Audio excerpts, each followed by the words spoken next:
ladies and gentlemen. We are here today, and oh my God, the things that have occurred in the last 24 hours, more so the things that have been said, and done in this racing world is insane. We're going to get into it. We're going to talk about it just a little bit later. Of course, there's been some videos here recently that have been put out. And, they've had some messages, gods and all this stuff and idolizations and all these things. But at the same time, there was some things that I feel like I shouldn't have brought up that were from the past. It didn't really matter. To some people, they do. Actually, a person involved here, they do. But in my opinion, it is a new year. It's 2024. There's a lot of things that people say and do that they don't really necessarily stand by anymore, learned and lived from. I just think some people haven't always learned from them, but we're trying. Everybody learns. Everybody progresses. Hopefully they get out of their little boxes and they make, fair judgments based on anecdotal evidence. And anecdotal means actual experiences of life. Regardless, we got the Junkyard Dog shirt on. Of course, Junkyard Dog World Headquarters jumping on to the support of the Australian trip that we are about to embark onto. And it looks like, for those who are interested to know, it looks like this Australian trip started about 3.5 weeks ago. Me announcing after I saw a flight round trip to Australia that was not affordable for me, but relatively affordable, and I threw the bank account out the window, let everyone know it was coming. And now, thanks to the, I guess you could call it accommodation, is what they call it over there. There is enough accommodation to potentially have the Chaz stay over there and carry some Australian racing news into the February month. And potentially after that a little bit. Of course, I've always wanted to go to Tasmania and ride this freaking ferry. They're trying to get me over there to do that. People in Brisbane want me to show up. There's already things happening in Perth. So this could potentially extend for more than just 2 weeks. Luckily for me, and hopefully luckily for the viewers and the supporters, I can go over there. They help make me go out there and make stuff happen and make things and show things. And hopefully I can give, if it does extend to the points that it looks like it could potentially extend to, hopefully I can give a good visualization or experience for those watching on a screen or just are in life and can't, go and do these things. I am in a point, luckily, once again, to be able to go and do this stuff. And obviously with the skills that I have collected over the years, I can make things to show those things off as well. So lots of things. Just wanted to open up the show with that. Like I said, there's things that people have said in the past. They probably, don't really want to rehash or don't really stand by anymore. I know that I have, but there are some things that are being said within the last 24 hours that we are talking about today. And I can't believe what I heard from this man. It is, based on the status quo, this is blasphemy. And if I'm in Australia, I guess, based off the status quo, I should be offended. At least that's what it looks like to me, based on what I saw. Watched the entire Red Hot Summer Shootout broadcast, the pre-game show. They had a nice deal, nice setup. Clay Per View doing amazing things. Australia doing amazing things. But let's talk about something else before we get into that, because there is some other racing events going on. Of course, 2 major events happened last night and today, actually. Wild West Shootout just throwing the checkered flag on their event today. Of course, that is where Kyle Larson is at. And I'm considering Wild West Shootout the bigger marquee event of the Americas this week. The other situation where guys wreck their cars and then the broadcast company comes in there and shows footage of people working on the car. And then I got some undercovers in this event that I'm not even going to name the name anymore. It's not, in my opinion, it's not respectable enough, in my opinion. Some people know what I'm talking about to even mention at this point. But I got some people on the ground over there to make sure that, that I understand what's actually happening. Because if we just, once again, back to the screens, if we just listen to the screens, we think these guys wreck cars and then work on them and fix them. I got guys on the ground saying, once the camera cut off, backpack on and bye. Y'all fix it. So this is another reason why I just don't pay attention. And then other people getting all this media attention and then going out on the track and stalling cars, can't even make it around the track. But they put the check on the table and slid it across. So that's what matters. I'm not paying attention to those events, technically. I'm not going to mention the name anymore. I'm not paying attention to those events. I'm paying attention to the Wild West Shootout, which is happening this week. And then when I get to Australia, I'll pay attention to those events because y'all got some bad mother you-know-what-is over there. You know. But as far as that other thing that's happening, I'm not even mentioning its name anymore this week. It's not happening. So regardless, there was a marquee event with men racing race cars that were putting on a show in Las Cruces, New Mexico at the Vado Speedway Park, Raceway Park 1 and 2. Everybody just calls it Vado. And of course, like I said, y'all's man was there. Kyle Larson was there. Of course, night 1 happened last night. Night 2 was tonight. Last night, Kyle was the hard charger. Really good job for Kyle.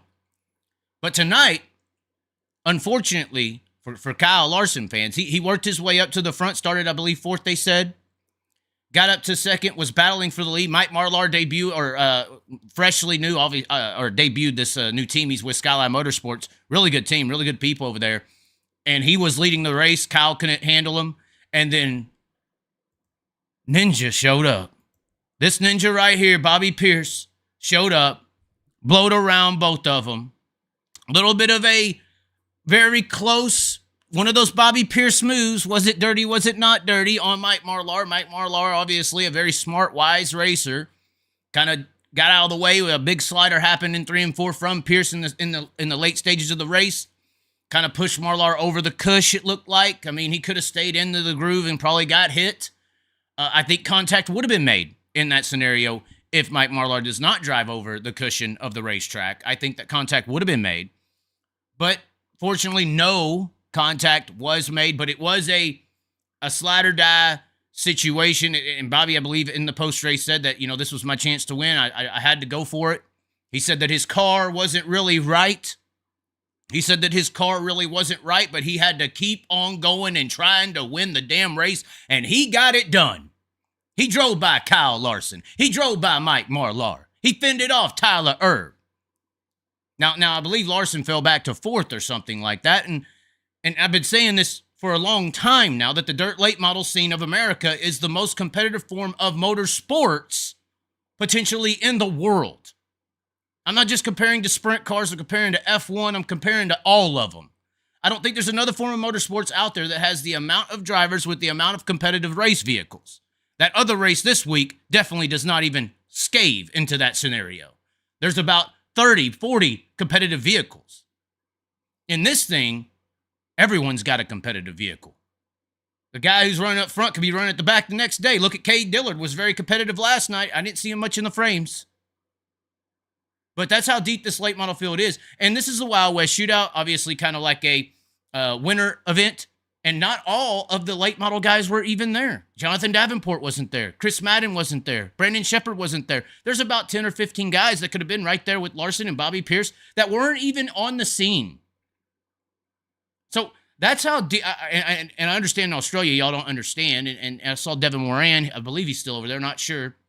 But it's hard for some people not in America to understand it. And then it's hard for some people in sprint car racing to not understand that. Like Kyle Larson's a badass. Mike Marlar's a badass. But there's just that much depth over here.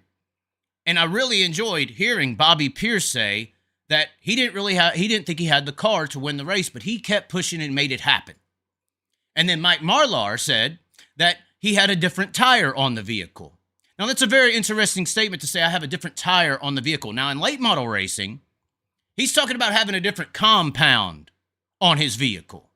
He's talking about having an actual tire that is different than someone else. So that's an actual reason to potentially be off or on the pace of another car or another driver.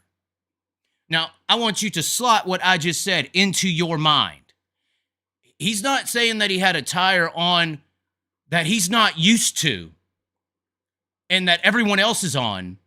It's all the same, and he got beat because of the tire. He's saying he had a different tire on his car than the other guys, and that was potentially a reason that he lost that race. Now, it was a very edgy move, Bob. And air does matter in late models, so having that front air does matter. And after that move that Pierce pulled, that was very close. Marlar did get into the wall, lost some ground. It was pretty much over. I believe there were 6 laps to go after that move was pulled. So there is a potentiality that, like Pierce said, if I didn't pull that move, that was it. But if Mike Marlar holds that move off, Mike Marlar probably wins the race, and there's not even a tire issue or situation. But Mike Marlar legitimately had a actual different tire. I'm going to point this out right now. Actually had a different compound, like the structure of the tire was different. Does that make sense for some of y'all? Bobby Pierce was on a different complete tire, not the same one. So, slot that in your mind as we continue on to this conversation.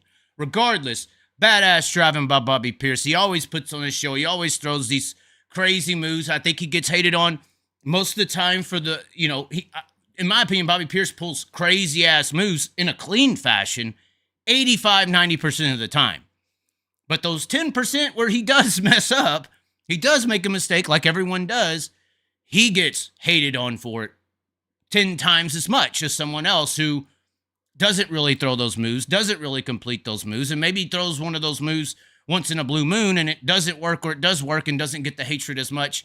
And obviously, if you pull those moves a lot, you think it would be fair judgment to where you get praise for 90% that are correct and 10% that are wrong. But with Bobby Pierce, it's just not the case. I don't know why. Fans in dirt late model racing are very passionate. They have their biases. But hell of a drive by Bobby Pierce. Hell of a drive by all the late model drivers. Hell of a drive by Kyle Larson. I didn't hear Kyle Larson getting out and saying something sad about his car. Although the announcing was very funny. In the announcing when Mike Marlar, one of the best race car drivers in America, and the announcing group that is dirt late model announcers, as Mike Marlar slowly started to gain some speed and drive away, listen to what it said, drive away from Kyle, all of a sudden, they thought that the car was off for Kyle. The car must be going away. Oh, it can't be that the other driver's good. It can't be that the other driver is out driving Kyle here for a couple laps. It has to be that the car is going away. But that's a perception of what they believe is on the racetrack. See, I don't see it that way. I don't see Kyle Larson as just an upper echelon driver. I see Kyle Larson as one of the greatest race car drivers in America who's had a lot of opportunities and capitalized on them. But when Mike Marlar's driving away from Kyle Larson, I see that as one bad son of a bitch driving away from one bad son of a bitch. I don't think the car's going away. I think Mike Marlar or Bobby Pierce can outdrive Kyle Larson 10 days out of 10 days of the week. But that's called respect for what respect is due. So, and once again, the announcing group, great group. I mean, those guys are nice, and maybe I'm saying this to hopefully say, hey, guys, next time, maybe Mike Marlar is doing better. Maybe Mike Marlar hit the corner a little bit. Maybe his apex, maybe he worked the pedals just a little bit differently. Maybe that's why he's pulling away. Not because Kyle's car's off. Maybe Kyle just didn't drive the car around the corner better than the other guy. And I want you to slot that into your mind as well. But anyways, done with the late model topics here. We had a great race. Once again, 2 great shootouts. This is the Wild West shootout. The other race that was going on, this amazing thing that you see here, this egg-shaped brown, what a looking track with the beautifulness going through the sky. Toowoomba or whatever, outside of some town somewhere in the woods, in the mountains, in the rain. Of course, this was a 3-day show. This is the $30,000 to win Red Hot Summer Shootout. This was on Clay Per View. That is the official kind of streaming partner of Australian Sprint Car Racing, it looks like. And this was their big second, they would say this is the second biggest event in Australia, behind the Classic, which is coming up at Premier, or however the hell you say it, here in a few weeks, down there for the Classic, the 50th annual. And this race was badass. This was kind of my first time. You see Lachlan McHugh was in the 7. Hold on, let's pause this. I don't want to show all the highlights. So Goodyear, McHugh, Newton. Newton's the blue car. There's a little bit of an issue here, but this Goodyear guy, he's the number 1, and he's earned the number 1 because he won the Australian title race, which is, once again, to get the number 1. It's not like Supercross or something where you win a championship or anything and you get the number 1 number. over here in Australia, they have a designated race weekend, and if you win that race weekend event, like a Knoxville Nationals or a World 100, you now get to be claimed the Australian number one. You are the number one of Australia, which is going to be at Premier this year as well, the week after the Classic, which is another reason I may be extending this Australia trip. But Jock Goodyear is the guy. He's from Tasmania, of course. We documented how these Tasmanian drivers have to, or teams, if you see a T on a vehicle, which you would see a T on Jock Goodyear's car if it wasn't the A1 because he's earned the A1. But if you see a T on any of these Australian vehicles, that means that a guy has literally took his car and trailer, put it onto a ferry, ferried across the land 15 hours, and then drove, I believe, 12 hours to this event in particular. It would be 3 hours to the Classic. But regardless, first time to really see this Jock Goodyear in action in his element, I would say. I mean, I saw him at the race at Premier this last weekend. Obviously, bad luck here for Ryan Newton on the opening lap. But I saw him, have some struggles. He hit the ruts, but he kept trying. These Australian drivers are badass. And I think that's the point we're trying to make here today. Contact was made there with Lachlan McHugh. McHugh could have gave a little bit of a little more, could have been up on the wall in a groove, I think. There's a car link there from the wall, but, kind of just like a racing incident. I guess you could call that bad luck for Ryan Newton. But a guy I was keeping my eye out on all night long in this entire situation was a driver in the number 10 car behind Carson Macedo, although they was bragging all about Carson Macedo coming through the field. But just like my Callum Williamson thing, I saw a guy in Callum at Perth in the heat race. I'm like, okay, that guy's got something. Okay, that's good. And I was watching the race yesterday, and I was, paying attention to some of the other drivers in this number 10 vehicle right here, this Jai Corbett or Ty Corbett or something like that. It was fast, not Cornette like the late model fans, Corbett. And this guy was quick. And in this race here, he actually does extremely well and drives through the field with Carson Macedo. Of course, Carson Macedo is in the gray car right ahead of Corbett. Although you didn't really hear about Corbett coming through the field, you heard all about Macedo coming through the field. Once again, back to respect, and I don't know, it is the American, so they're trying to pump him up. It makes sense. It's a little bit more understanding here in this situation. But this race was good. You see Hodenchild is in that black and orange number 25. We got all kinds of action going on. This is a 40 lap race, actually. 40 lap race, 35, one of the two. But Jock Goodyear pretty much dominates this event. I don't think he gave the lead away at any point throughout this event. Pretty much dominated. The show, though, was Carson Macedo and this Corbett guy coming up through the field. We got a restart here with 11 to go. And you see Macedo looking to the inside of McHugh. McHugh not able to hold off Macedo. And then Corbett. This number 10 car was flying. I'm telling you what. This guy was very impressive. I noticed him earlier in the night, and he just got better as the night went on. He followed Macedo up through the field. Look at that. Pulling a damn... Hold on, let me show you something. This is what you can't get in late model racing. This is what's badass. Watch this number 10 car coming off of turn number 2. He's passing here. Watch this 10 car. This is into 3 and 4. Egg-shaped oval once again. Off of turn number 4 into 1 and 2. Watch this 10 drop it on in there. Drop it on in there. Crank it in there. Throw some throttle down. Watch that front end. Pull the damn wheelie. Set it down and sling it up on the top side of the racetrack. Now that's a damn race car driver. And a race machine, by the way. No, not hating on the late model. Hey, there is some things that wing sprint cars can do that y'all just can't do, and that's why people love them. I'm just saying. But this guy was really making things happen. He jumped off the radar to me all night long. Down here to 5 to go, and Corbett actually gets around Macedo here. Hold on, did they even capture that on camera? I'm not sure they did. I think they had to flip over and miss the actual pass for a second as they were watching Sheldon Hodenchild in the middle of the field. Once again, I don't understand why. But this 10 car blows by Macedo, and it was just a little too difficult, I think, to run down Goodyear. He was just that damn good. This Jock Goodyear, he is the real deal. Haven't really seen him come to the States. Haven't heard any conversations about him coming over here. But if you got a race car, and I talk to car owners all the time. For some reason, car owners love me. I don't know. I guess they're old guys with old school mentalities, and they ain't in this fantasy land that I'm describing to the fan base and to some of these people who are within this fan base. But they like guys like a Goodyear. You're waxing ass, you're kicking ass, you're the A1. Let's see why you're some A1. And he threw some A1 steak sauce on their ass at this event. Dominated this entire show. Beat Corbett, beat Macedo. There was a spin out late in the race. But he was just too good, nailing the restarts, dominating the event. And, of course, Corbett and Macedo got to throwing sliders back and forth on the last lap. But Corbett, I think, was just he was just that damn good. He was just that damn good, that 10 car. But Macedo's damn good, too. But that's where, and nice little flame across the stripe there. So top 3, Goodyear, Corbett, and Macedo. And just a badass win by this Jock Goodyear guy. Getting it done, dominating fashion, like the A1 should do in Australia. If you bring a guy like this over to the United States, obviously you got to worry about a little bit of a development period.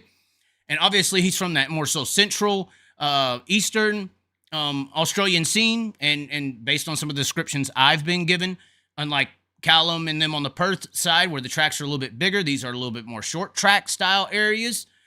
So you bring a guy over to the States like a Jock Goodyear who's used to success on medium-sized tracks. Not saying Perth is, so much gianter or Bunbury or whatever, or Bunbury or however they're wanting to say it over there. It would be a little bit of a development period, but it wouldn't be a surprise if you have a guy come over like this and just right out of the gate, just bam, just like that Corbett guy. I think that's another guy that you could do. He was very impressive to me. Now, on to... Once again, all these things we slotted in your mind earlier in this whole talk here. This is when I need you to pull them all out. Pull them all out, okay? And I don't give a damn if I'm called an asshole, this, that, or the other. Hell, I don't care if I lose this or lose that, or Australian just all of a sudden the trip goes from, we're going to maybe have all these to, nope, we don't even want to see your ass over here. Fuck that Chaz guy. I don't care at this point. This is the interview, and this is what we're going to be talking about right here today. I don't really give a damn. That's why people like the Chaz. I tell the damn truth. That's why car owners listen to me. No, I'm just kidding. They don't always listen, but you can't just mass label people. That's why some people listen to me. I'm sorry to misrepresent everyone in the world. If you don't agree with me, I don't hate you. That's fine. You need to think differently. That's all I'm here to do is provide you a different way to think. At the end of the day, though, this is on Clay Per View. This is on their on-demand service. They hadn't put these interviews out. I don't know if this is why. But this is on Clay Per View, the website. Go check it out. You can get an on-demand service for $9.99 and view their, full race nights. And then you can also purchase the race nights coming up, like at Lismore. They got a big package for Premier Week. Classic Week, you can go on their website and buy a whole package. I believe you can watch every single race of the week. It's like 5 nights for $100, or you can buy the whole 3-day weekend pass for the Classic, I believe, for $69. And that's all U.S. numbers that I'm telling you there, USD, not AUD. But this is the interview that I want everyone to hear, and I want y'all to listen to Carson Macedo's ass very carefully, and you will be shocked at what you hear. Listen to this. For these fans, mate, I know we're working with the weather all weekend. We got a show in. You railed this thing from 9th position. I tell you what, I reckon the traffic fell your way. You're a chance. It's a credit to you and the guys. You dug out of a hole tonight. Yeah, I feel like my race car was really good there. Congrats to Jock and his team. They did a great job. I knew it was going to be tough to beat out front. I was hoping I'd get a restart, restarting in second. I could run really good down in 1 and 2 on the bottom, and you'll get just enough of a run, but he'd have been really tough out in clean air. But, man, I had a really good battle with Jai at the end. Wow. It was rough. It was cowboy up, but it was fun. Wow. I had a lot of fun every lap there. So hats off to Toowoomba Speedway. They did a great job. I feel like battled rain last night and still got it in and gave us a respectable track even then. First night was epic, and I thought tonight was a lot different than the first night, but still really good. So I had a lot of fun. Unbelievable. Sean Dyson did an incredible job there with my car. Wow. We were surprised. I was standing there watching the B, and then the feature was rolling out. I hardly had time to put tear-offs on, so I think he had to kind of make a rush setup decision there, but did a good job, did a really good job. So just thankful to be here in Australia driving for Dyson Motorsports. Sean and Felicity Dyson are basically family to me. Their daughter Peyton and their son Cruz, and obviously hard work by Jeff Frog. Scotty Greedy, he helped us out this weekend, and he's been helping us out a little bit this year. So shout out to Knowles, Sean's mom, Megs, and Bobby there in the grandstands watching all weekend. So it's cool for them to come up. And, just thankful to be driving this Dyson Motorsports, Complete Parts and Equipment, Empire Machinery, Lancaster, GMSV, sprint car. Wow. we're Wow. very And that's all we need to hear. We don't need to keep going. Now, what in the hell is he talking about? Because he just gave congratulations to the drivers who beat him, had a great race with them, but they outdrove him. He's giving credit that they beat him tonight. He's talking about the track doing great work. He's talking about all these great things and things that are going up. Grateful for being in Australia. He's talking about all these things. But how the hell, or as the video, how dare he say this shit? Because all I've been hearing from these other American drivers is, I guess, the reason they're getting beat is a tire. And they're not used to that tire. It's not that a guy could have beat them. It's not that this happened or that happened. It's that they're on a tire that they're not used to, and that's why they're getting beat. Whereas I see it as, these drivers are just that damn good. You know, hold on, let me get back over here. Maybe we need to give more credit to Kyle. Maybe we need to give more credit to Kyle Larson. Because this is a guy who jumps in new cars and different cars all the time and goes out there and wins and loses. And if he loses, he says he got beat. Oh my God. Really?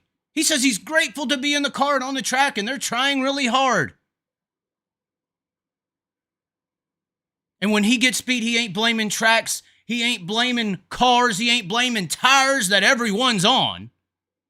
He's blaming himself. And that's the difference between winners and losers, in my opinion. In my opinion, once again. And it's almost, I make fun of the GoPro drivers. The GoPro drivers, great example. Great example. Well, GoPros, they may be bad. We lost that race because of the GoPro. Or chicken, or the color green, or peanuts in the pitting area. No, you lost the race. But winners say that. Kyle Larson says that. Carson Macedo says that. Rico Abreu said that at Perth. Real winners in this sport. Tom Brady says that. Real champions. Real getting it done. You ain't got to worry about it. If I lose, I lose. It's my fault. Now, Mike Marlar, once again, like I said, slot that in there. It's an actual different tire that he's on. An actual different tire. That's a reason. But when you're on the same tire as everyone else, and you're in a badass race car these people have had you come over to drive, and you're crying about a tire? GoPro guy, color green guy, peanuts in the pitting area guy. An excuse. The reality is those guys in Australia are pretty damn badass on their home turf. And you're getting your ass out drove, buddy. That's what's happening. That's what's happening. And once again, maybe it is a different tire. You got to have time to get used to it. And that's why I just brought Kyle back up. Well, hell, let's get on our knees and praise this sumbitch. He's jumping in different race cars. And y'all are crying about different tires in the same race car that you're supposedly one of the greatest in the world to drive. So how dare Carson Macedo say that these other guys outperformed him, and how dare he praise the tracks and the car owners that bring him out there? How dare he do such a damn thing? Where it seems like the status quo was nope. Tires suck, that's why I got beat. Tires aren't what I'm used to. But that's the difference between some guys and Carson Macedo's and Rico Abreu's and Kyle Larson's. And Bobby Pierce's. Bobby Pierce, I didn't have the car to win. I didn't know what to do, but I'm out there and I just had to keep going and keep pushing and do it and get it done, and he got it done. And maybe this is why car owners like me and talk to me, because they understand that you don't want a driver out there that after 2 laps and the car in front of him gets a little bite off the corner, that he just sits there and says, fuck, the car's shitty. They don't want that guy out there in their fucking race car. Car's shitty, fuck, we lost. They want a guy who gets out there and sees that car get a little bit of a hit off of the corner a little bit better than them and say, all right, I got to figure out how to make it happen. They need Bobby Pierce's. I got to figure out a way to make this work. It's on me now. to find a way to win this race, to get the job done. They need Bobby Pierce type drivers. They need Kyle Larsons. They need Carson Macedos. They need Rico Abreu. They don't need these other guys. Fuck, cars off. Fucking tire. Fuck it.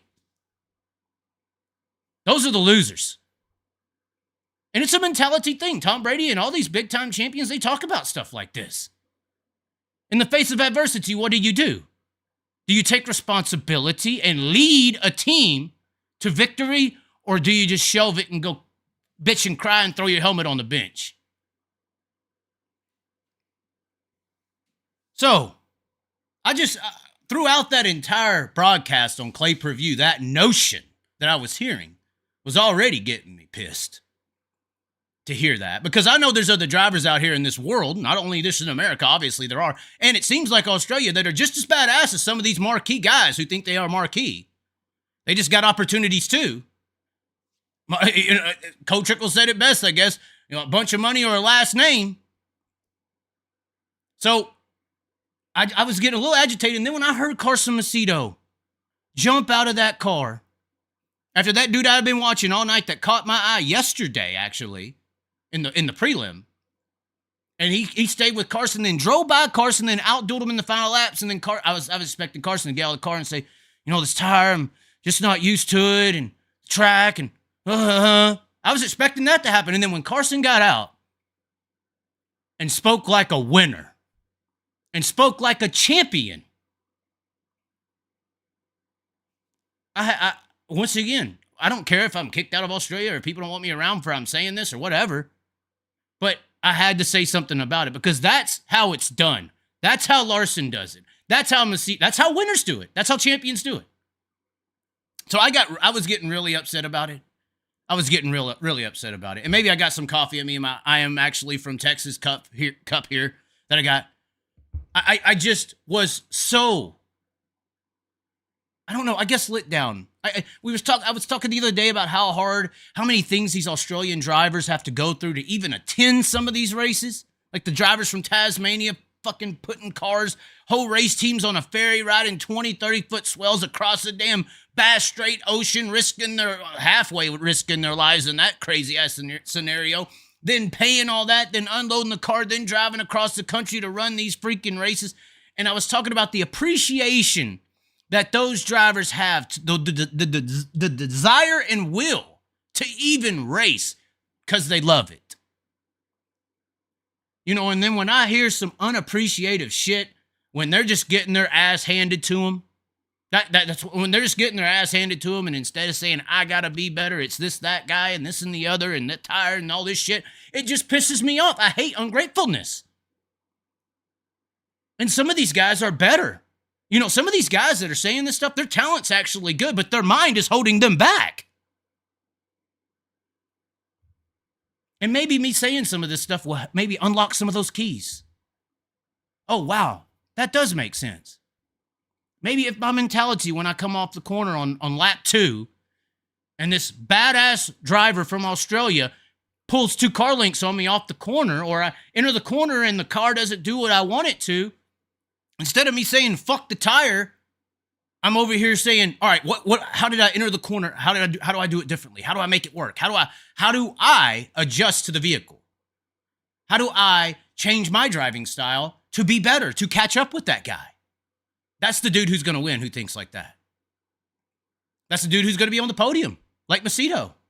That's the dude who's going to be successful, like Rico. That's the dude who's going to jump in all these different race cars and be successful, like Kyle Larson. So, I don't know. Maybe all this, when I heard some of this from these guys, I thought we're just as good as a Kyle and all this stuff, and it just lacked opportunity and all that. Nope, it seems like no. This is a mentality deal for some of these people. This isn't for everyone. Obviously, Carson Macedo gets out the car and talks like a champion, respectful. But some of these guys don't. Some of these guys don't, and maybe I believed in them more than they believed in themselves. But anyways, regardless of the situation, great victory by Jock Goodyear. The A1 definitely show why he has that number, and it's going to be damn interesting come here in a few weeks. Of course, Callum and all the Perth guys and all these guys all meet up at Premier for the Classic race, and then the following week, the title race of Australia to battle for that A1. And I do believe, I was being told, he's won the Australian title race 2 years in a row, and if he wins that Australian title race at Premier the week after the Classic, I believe he will become the first driver in Australian racing history to win it three years in a row. So that'll be a race that's going to be very entertaining to watch. Now, some of the USA drivers are going to leave. They're going to go back home. Now, some of you American fans may be like, all right, well, who am I tuning in for? You're tuning in for these guys who are out driving some of these apparent bests of America. They're out driving them so bad, they're blaming a tire. It ain't a GoPro, it's a tire. So these guys are badass. So you're tuning in to high quality racing if you was to choose to tune into the title race or any other Australian sprint car racing that is actually continuing into February and into March. And potentially I will be around to view it and give it some respect, because it seems like, hell, the respect from the American crowd may be just a trickle-down effect from some of the drivers. Regardless, I know I just went on a bit of a rant, and some people are probably not too happy with me, but that's fine. Maybe some of the people who were saying it that I'm talking about, I'm not going to name their names, but maybe it makes sense to them now. Yeah, maybe that mentality when I'm in the car, because you do think in the race car, I've been in them before, you do think, and if your mind goes to a certain mindset, that mindset will decrease your ability. So maybe it's something good for some of them to hear. Some people call me a coach sometimes. Some of the things I've said on here, they've helped me think this way or think that way. Maybe that's going to happen. That's what I'm hoping for. Regardless, this will be a very interesting show in the next few nights. Of course, Clay Per View, they do have a few shows coming up in the next few weeks, or actually tomorrow, I do believe, is at Lismore, 10,000 to win show. And then that's when it transitions over into the Sprint Car International. They got that race. And then the Classic week starts off right here. President's Cup at, I believe, King's Challenge. I think that's the Premier. Avalon. You got all these different tracks that are going to be happening. Actually, I like the, where's the actual front page? The front page has all this like grouped kind of broadcast for those who are wanting to watch, like the Classic and all these big races. They do have like packages. I can't find them right now, but they are on here on the website. So go check that out. Clay Per View offering all the great action over there in Australia, and obviously showing off some of the best race car drivers in the world, even though they seem to be a lot of them seem to be located in Australia. Regardless, let's check the chat before we get out of here, shall we? Let's see how pissed off everyone else is. I'm sorry, man. I hate seeing it. I hate seeing ungratefulness. I hate seeing guys just being better and not saying it. Aaron Reitzel said it before the race on the live show. I don't know who Aaron Reitzel is. Who's that? How the heck does the driver know it was a tire from maybe not the right setup? Well, apparently, yeah, no accountability anywhere. Not surprised. Who is bitching about the tires? I'm not going to talk about it. It wasn't just one guy. Even though I believe it was even an Australian that said something about it too. But regardless, whatever tire they're racing over there is different than what they race in America. But once again, you're one of the best in the world. That's why you're over there, right? Kyle is getting into another race car. And when he finishes fifth, he ain't bitching because he don't race them a lot. You know, or when he runs third in a heat race, he's not saying the other two guys beat me because the tire's different than I'm used to. That once again, a big difference between greatness and actual just a good guy, but the mentality fucks it up. It was crazy. Kratz in the Q2, near 50 years old, taking it to some of the best in the world in Toowoomba on the weekend too. That guy was very impressive. I was very impressive. Very impressed by Kratzman in that Q2 car. He was very fast, very interested. Didn't know he was 50 years old, but good thing to know. Good thing to know. For the record, BP32, Bobby Pierce, still sucks. take all his dirty wins away, and he has like 12. Well, aren't you biased? Here's the late model fans. They are very passionate, very passionate. I think Carson was racing here for a while. Does acknowledge our local talent is very good and doesn't expect to dominate when he's here. That's great. That's the way to be respectful when you get these opportunities. And that's a way to actually respect the other talent on the racetrack. Give the respect where the credit is due. Oh, I get mad. In America, I get mad at GoPro guys. I get mad at color green guys. I get mad at peanut guys, because that's all bullshit. No, when you lose a race, yeah, sometimes your car can be off and your car can be on, and there are variables. But when you lose a race, you lost the race.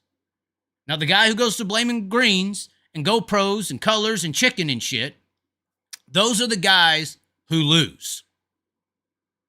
Those are losers in the long run, in my opinion. That's a loser mentality to think that way. That's a better way to put it.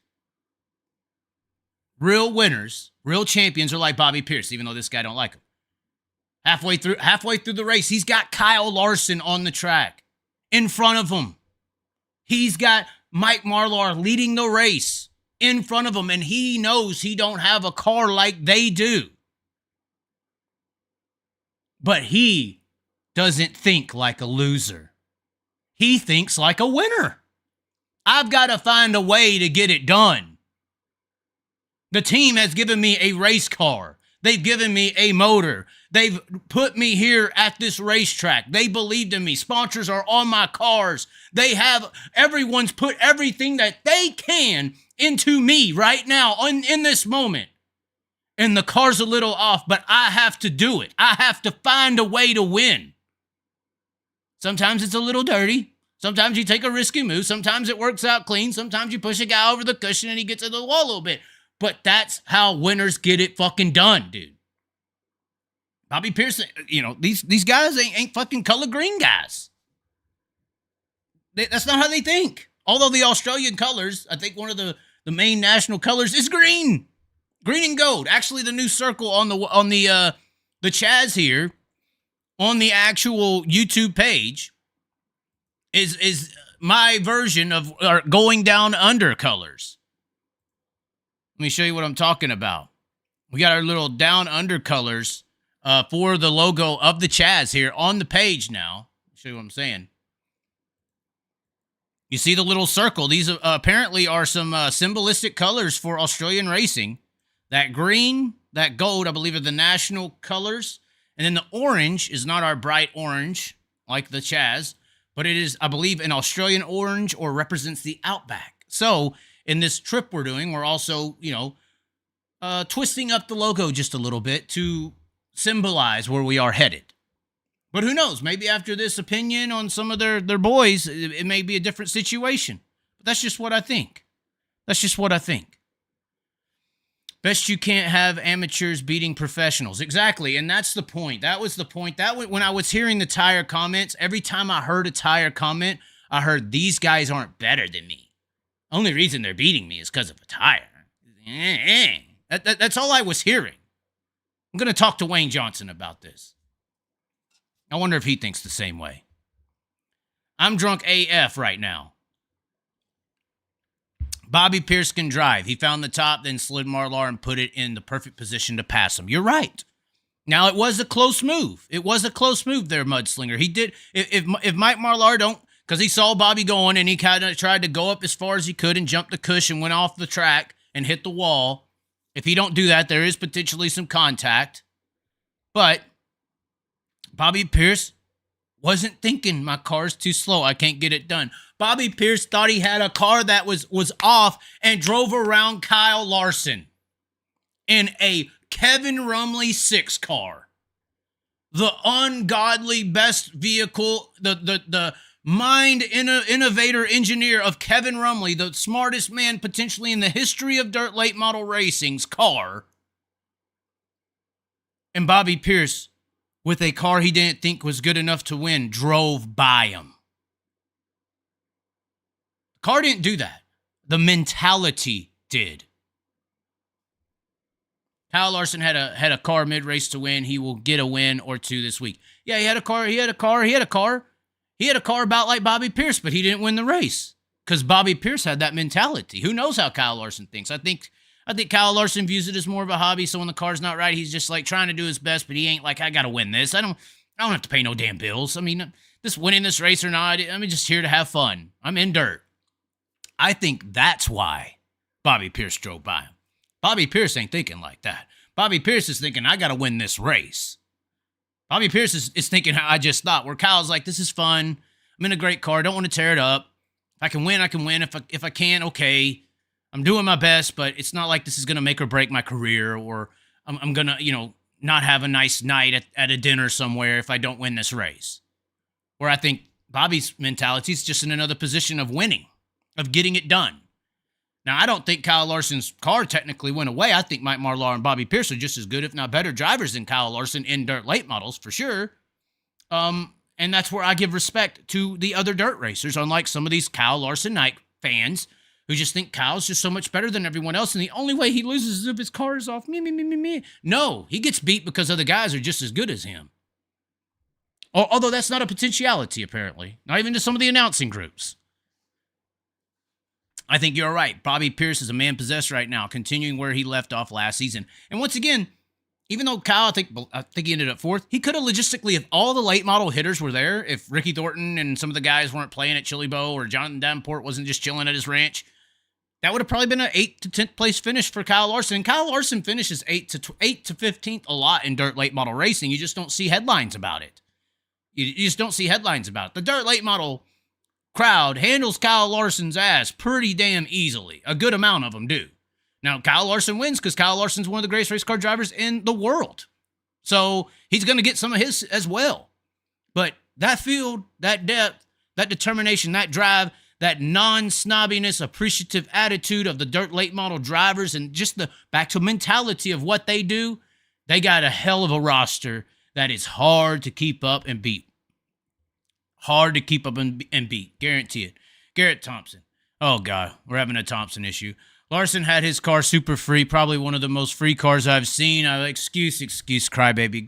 Go complain about tires. I don't want to hear it. Bobby Pierce's car was up. Everybody's car is up. When their cars are perfect, they win the race. Oh, okay. So Kyle Larson needs a perfect car to win because Bobby Pierce didn't. See, this is the excuses that psychotic Larsonites provide. I am a realist. I understand that Larson has been given opportunities and all this stuff and has taken advantage of them because he's got amazing talent. And I understand that Bobby Pierce's and all these other guys are in late models and sprint cars because they weren't given opportunities, even though they potentially have just as much talent as a Kyle Larson. Larson is in his position based on the opportunities that he took advantage of with the talent that he has. You act like everybody gets to pick up every football and throw them. It's like you can't compare Larson and what he does in all these different cars because nobody else is even getting to do it. You can't say who's just as good as Larson and can do all these things and drive all these cars. No one else is getting to race all these different cars. No one. And Larson, back to race cars, he needs a race car to perform. He was in the 42 car at Ganassi, 6 wins in 6 years. NASCAR people were saying he wasn't good enough to make it in the Cup Series. And then he got into a Hendrick ride and showed him what's up. Although on asphalt, you can make somebody look less of a talent than they actually are. I think that's why a lot of the lesser talented dirt racers in the midget scene go the asphalt route, because they can purchase an advantage on the racetrack a lot easier than you can on the dirt.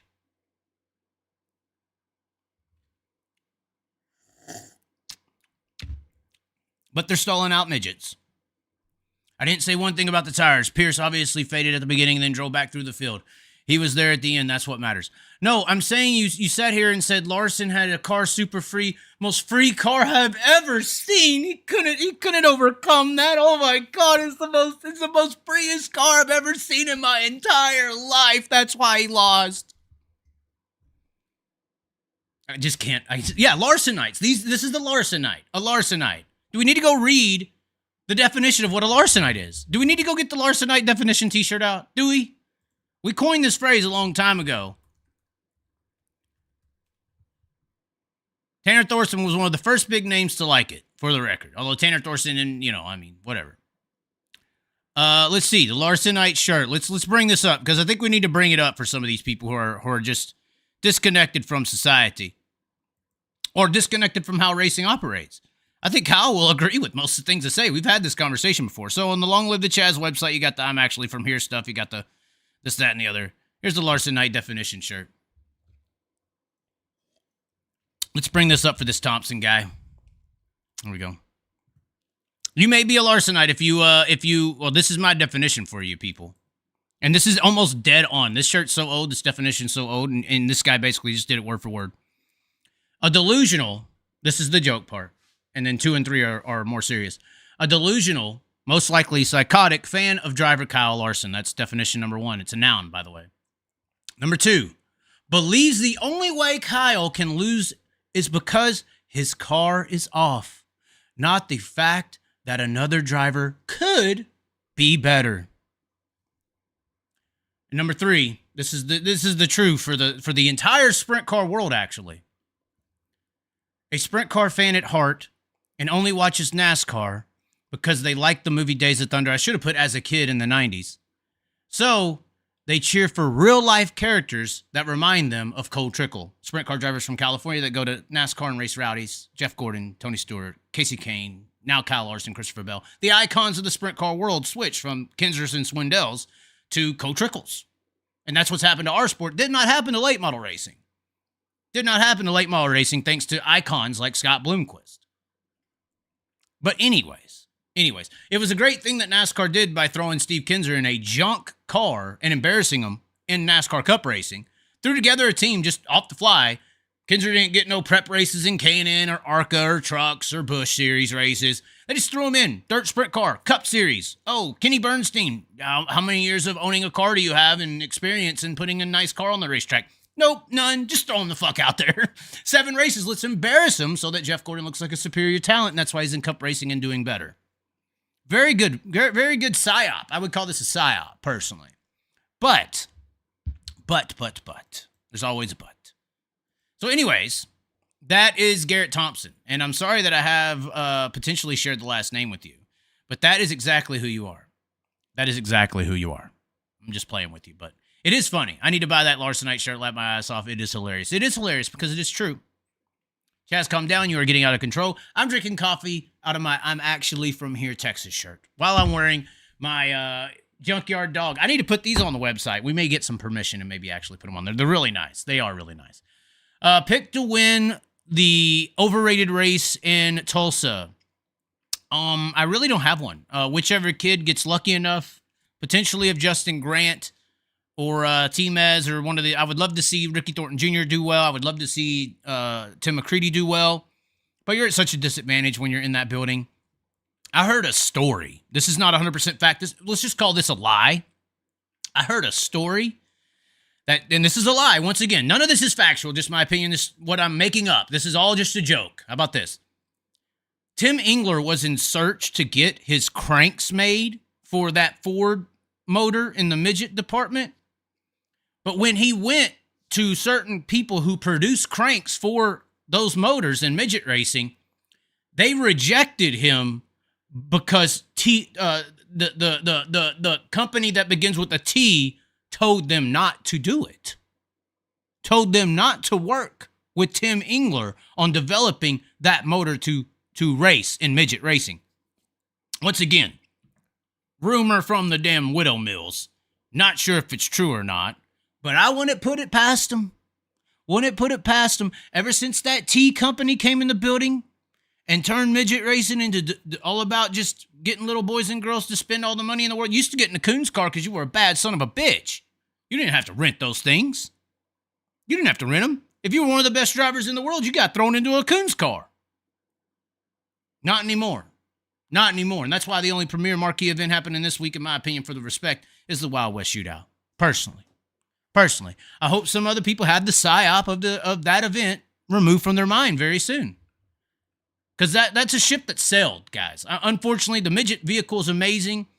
The racing in midget racing could be amazing. And there'll be some decent action down there because you got real racers in the car for once. You got real drivers down there in those vehicles. But as far as it getting back or getting to where it should be or could be or being anything like late model or wing sprint car racing with actual credibility, to me, it's gone. The ship's sailed. It's not coming back. It's not coming back. I don't know who Toyota is. What is that? I don't know what you're talking about. If it's true, once again, this is all lie, all fictional. This is a joke. Just a joke. But anyways, ladies and gentlemen, I hope y'all enjoyed the show today. I heard it's $25,000 to rent a Coons car and $325 to run USAC. Used to be 15. I thought it was 15 for Chili Bowl, but is that the A equipment or the B equipment? I heard it was 15 grand for the Chili Bowl week, 300 grand for the year. I believe T-Mez was saying that as well. We don't have any super chats. Thanks for appreciating my time here, but I do believe that what we said here today was very impactful, very true, needed to be said. And like I said, even some of the people I was like, I don't want to say crucifying, but getting upset with how they think, hopefully they can maybe listen. Maybe I coached them up a little bit. I think that they need to hear this stuff. These winners, these winner mentalities out here, like the Bobby Pierces and the Larsons and the Ricos and the Carson Macedos.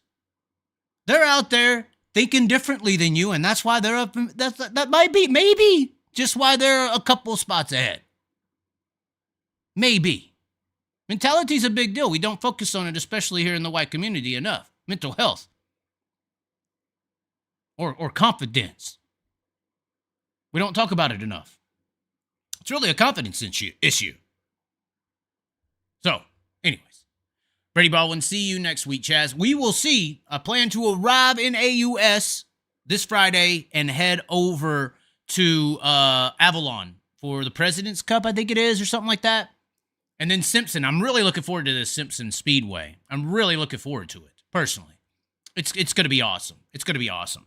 And then potentially if this thing extends and we go to all the things that we're talking about going, we're talking about going to Perth, talking about going to Brisbane, maybe a USC race over at Toowoomba on the 24th of February. And then we might be going to Tasmania for that AUS title race. There's only 3 tracks over there, and that's how I can get on that ferry. The AUS title race, so maybe some of those modified sedans going to box their stuff up, put it on that ferry, and I can kind of show it off and video how hard these guys actually have to give effort towards even racing on the racetrack. But once again, ladies and gentlemen, sorry if I offended you. How long are you staying? Currently scheduled to come back after the Classic, but it looks like we're going to Perth. Exactly, a team to travel with. Exactly, we're going to be riding in a box or a race truck, potentially. That's what it's looking like right now. In a race truck after the title race, potentially staying for the title race. Then we're going to ride over to Bunbury and then over to Perth for their big 30,000 to win. I call it, if you want to blame Steve Irwin for this, I call it Crikey event, the 30,000, but I hear it's Cricky or something like that. 30,000 over there. And then if accommodation and everything can work out and we still got enough money on the credit cards that I'm maxing out, we'll go over to Brisbane, go to Toowoomba, go to Maryborough. I believe they got a big sprint car race. There's a modified race at another facility, I believe Lismore. And then after that, we would head down. And these flights, one-way flights, are kind of affordable, $90 to $150 a piece. If we got the money still, we'll head on down to Tasmania and visit all 3 of those racetracks. The first one is Hobart. And then the 2 other ones are, slipping the top, Lismore or Lisbane or Lisbo or something like Lesbo, probably. I don't know. Can we find some of those over there? Let's see. Hey, dual citizenship? Who's looking for it? No, I'm just playing. Chaz Tour Down Under, yeah. Don't bring any spiders back. Apparently there are deadly spiders everywhere I'm going to be. And they're trying to scare me away, but, and snakes. Latrobe, that's it, Latrobe. And then some other one called Cranes. Or something like that. But I believe Cranes is where, Grimes or something like that, is where the title race is for those modified sedans. So that'll be really cool to see and witness. And then we would ride the ferry back over and then fly back. If all that happens, we're going to be leaving and arriving this Friday and returning to the United States first week of April. If all that happens. But we'll see. We'll see. We're going to take off on the ship of life and see if it crashes or sails. We don't know yet. The Cracky Boys race, yes, that will be the last race of the Perth swing that I'm producing. I pronounce it Crikey. They're saying it's Cricky, it's Creek or something like that. Alex Brewery or whatever saying Vado's been boring. Laugh out loud. And then here comes this guy as a little bee who wouldn't stop screaming the N-word. Oh my God. He's still on it. Ninja, please. Ninja, please. We're not going to let you bait us into making fun of Kyle Larson again. We're not going to let you bait us into Kyle Larson stuff again. It's not happening. But anyways. Oh, look up. Hold on. Let's see here. You're not going to bait me. But you are going to be reported. And if you want to report me, guy who's talking, I mean, he said I said all this stuff. Go get it, go report it, and then you can legally do it like I just did you. Look up Australian boat racing, specifically bad boats, the equivalent of an American K-boat. That would be cool. We'll see. This guy again. Yeah, that guy again. Badass shit and more American than most Americans, unfortunately. That's what I'm talking about. What I'm hearing, the culture of Australia is like real American. And then we're over here trying to want to be NASCAR, vans groups or something. I don't get it. The dirt scene of Australia seems like Americana more than Americana. Now, I can't say that for the late model group. Late model group, y'all have y'all's respect. But when it comes to sprint car stuff, badass shit. More American than Americans. It seems like that's how it comes across. But anyways, ladies and gentlemen, thanks for tuning into the show today. Once again, Junkyard Dog World Headquarters. That is the shirt we got on today. They have joined on a little bit of a donation. Not a big one, not a big amount. But hey, every little bit that y'all send, Venmo, PayPal, Zelle. If you need Zelle information, message me directly on Facebook. All these things are going to basically make this whole trip I just kind of scaved out of potentialities happen or not happen. So links are in the description to join the support to make it happen or not. Also, memberships for the channel. I don't, not like that. I'm for that as well. It's just those funds are delayed by a month, just like the super chats are. So if you didn't super chat, you can still support this Australian venture by going to the links in the description to the Venmo or the PayPal to directly support today. And make sure that when we get over there, we may not have a badass background to do all these videos and stuff like that, but we're still going to be doing what we can while we are over there. Of course, we got the cell phone. We're going to have to add another $100 to your monthly service so you can use it internationally, which isn't that bad, but still, there's a lot of expense in this. Australia is a little bit more expensive in certain departments, and that basically that whole map I just told you of what I want to do is going to be determined on if I can financially make that happen or not. Hopefully we can. If we can't, hey, we tried. That's the whole point, is trying. I'm in the race of trying to do this Australian deal, and I'm like, let's find a way. Instead, if I sit here and say, fuck it, I ain't got the money. I ain't doing that shit. Fuck it. Ain't no way it's going to happen, buddy. Ain't no way I'm going to win it. Ain't no way I'm going to get it done. Anyways, thanks for tuning in, ladies and gentlemen. Best thing you can do, if you don't have any kind of financial ability to support, and that's fine, but the best thing you can do, like the video and share it around, comment below after the video does post. And as always, be sure to subscribe. One of the biggest things is trying to get the subscriber list. I'm hoping to 10K by the time we do get to Australia. Also, if you want merch, we did just enable worldwide shipping on the website. So go to longlivethechaz.com. If you're from Australia or New Zealand or anywhere outside the continental U.S., you can now place orders on the Chaz website, and it will get to you in a timely fashion, hopefully. These international shipping costs are insane. But anyways, ladies and gentlemen, thanks for tuning in, and we will catch you next time.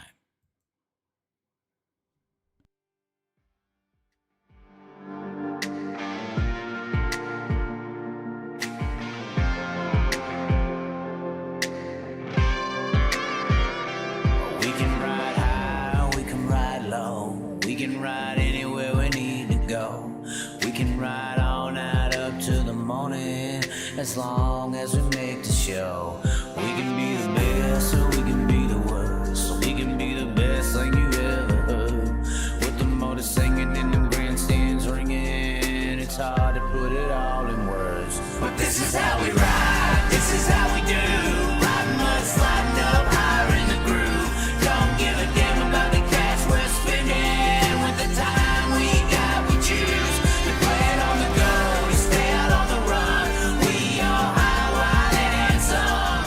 Ain't telling you what's right or wrong or what to choose. Hey, but this is how we do. This is how we do.